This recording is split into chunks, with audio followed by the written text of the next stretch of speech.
So this video is for anyone, and there are so many of you out there who says you're struggling to get enough protein from eating real food, or to anyone who thinks that they have to buy the latest shake or bar that keeps showing up in their Facebook or Instagram feed. What I have on this plate, I'm going to walk you through this, is a visual representation, actual representation of well over 100 grams of protein that you could easily eat in one day, all from real food that you can grab at your local grocery store and that is reasonably priced.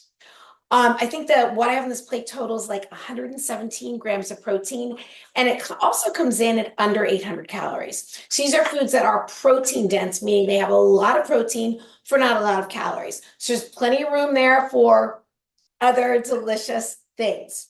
So what do I have here? I've got 2 eggs. Now, eggs, each egg only has 6 grams of protein. Eggs are a great source of nutrients. I happen to love eggs. Excuse me, I have an alarm going off on my phone. This is real life and I don't edit my videos, so there we go. So 2 eggs.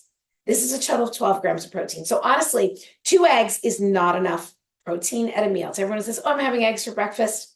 How many eggs are you having? You probably need more eggs or more protein. So we've got 2 eggs and again, remember, this is just an example. 1 cup of 2% cottage cheese. So 2 eggs plus that cup of 2% cottage cheese gives you 40 grams of protein right there at breakfast. And you can have whatever else you want with that. I like to scramble the eggs. Actually, let's race through this plate, then we'll talk about how we're going to combine the stuff. So 2 eggs, 1 cup of cottage cheese, that's 40 grams of protein. There's your breakfast. Here's a can of albacore tuna. Grab this at Target. This is just 140 calories in the can and 31 grams of protein. 31 grams of protein right there. So we're already up to 71 grams of protein. We've just had breakfast and lunch. And then dinner, and again, I'm going to use a million other examples. A big burger, half pound, stop with the 4-ounce burgers. A half pound of ground lean ground beef, this is the 93%, gives you 46 grams of protein. And who doesn't want to eat a bigger burger? This could also be and you could also make taco meat, season it up however you like. So see how simple that is? What I have on this plate is 117 grams of protein from real food, less than 800 calories. Now, of course, so this leaves room for some yummy creamer in your coffee, fruit, veggies, maybe a glass of wine with dinner. But eat real food. I'm not saying protein shakes and bars are bad. Some of them are. But I'm saying you don't need to spend hundreds of dollars on expensive shakes, pills, and powders when you can simply go to the grocery store and get real food that is really simple. No time to cook. You could get hard-boiled eggs, have hard-boiled eggs, the cottage cheese, some frozen blueberries, boom, breakfast is served. And that's going to be under 400 calories for a super satisfying breakfast. Tuna, you don't need to cook. Cook up a couple pounds of ground beef ahead of time, portion in little glass containers. You're set for a couple days. Season it however you like, throw it on salads, whatever you want. This is all simple stuff. Now, obviously, we don't eat these same things every day. So many although, you know what? Some people are in the same old crap every day. So some variations. First of all, variations in the eggs and cottage cheese. I have so many amazing egg bake recipes in my cookbooks. Spinach artichoke egg bake, turkey sausage egg bake, that's like the best thing ever. Cheeseburger egg bake, spinach feta, there's so many amazing combinations, and you can also do your own. Don't do dairy. You could have a really good turkey breakfast sausage recipe that's amazing. Have that with some eggs.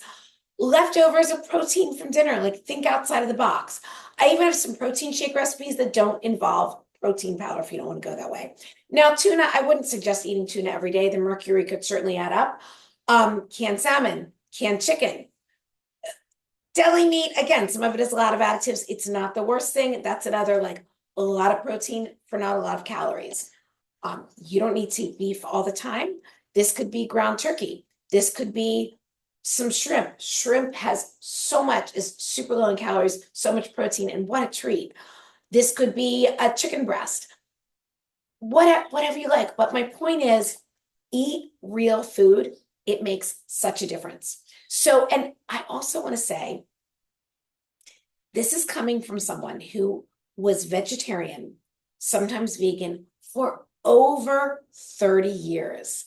And I was eating real food. I was combining, I was doing the, beans and grains and all the things. And I just speaking from my own experience, my brain and my body are better than ever now that I'm an animal protein. And I've been eating animal protein and lots of it for the last, it's 15 plus years, and it has made such a difference in my overall health and well-being. So if what you're doing is working, by all means, keep doing it. But if not, maybe look at upping your protein from real food. Again, so many recipes and ideas in my cookbooks. The best place to start is my latest cookbook, Happier, Healthier, and Hotter, High Protein, Low Calorie, Bikini Friendly Recipes. I published that, it's just almost a year ago. It'll be a year in August. And I'm going to put the link right in the caption here. That is such a great place to start because it's an immediate digital download. Not only get the recipes, but you get actionable weight loss tips that you can use today. Remember, my number one health and weight loss tip for men, women, all ages: prioritize protein and produce. And it starts with the protein. Build your meals around high quality, protein dense foods. We are talking beef, fish, eggs, like the stuff on this plate, maybe some low fat dairy. Fill in with those gorgeous, colorful fruits and veggies. I'm not saying those are the only things you eat. I'm saying that's what you prioritize. The more you do that, the less you're going to want the crappy processed carbs. And as you start prioritizing protein, and I would definitely aim for 30 grams of protein per meal. That's what we need to activate. That's what we need to do to activate muscle protein synthesis, especially as we're getting older. You know what's going to happen? You're going to find it easier to build and maintain muscle. It's going to be so much easier to get into a calorie deficit and burn fat if that's what you're going for. Cravings are going to be greatly diminished. They might even disappear. Mental clarity is better. I never had menopause brain fog. I don't know what that is. Actually, I had a little bit of it in perimenopause before I started eating this way. That's gone. Better mental clarity, more steady energy, better mood. Like, yes, please. So save this for when you need it. Please hit the subscribe button if you find my message valuable, because this is showing YouTube that this content is helpful and meaningful. Drop any questions in the comments, and I'm going to be sharing a lot in the next, so it's 2 months till my 59th birthday, and I'm on a mission to be in the best shape of my life. So I'm going to be sharing a lot here on YouTube and all of my social media. Stay tuned and come along for the ride.